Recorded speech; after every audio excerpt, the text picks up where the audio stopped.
گلشیفته فراهانی اینترنت و تلکوم. از دیشب تا حالا گلشیفته فراهانی با یک هجمه بسیار سنگین فحاشی روبرو شد که در نوع خودش بی سابقه بود.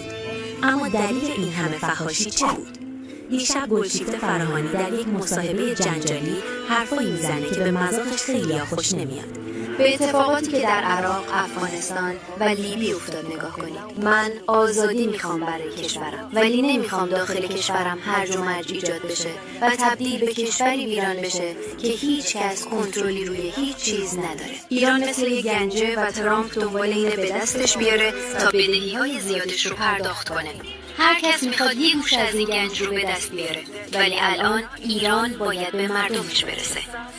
من به دخالت نظامی خارجی رسیدن به دموکراسی اعتماد ندارم. این روش هیچ وقت واقعا کار نکرده.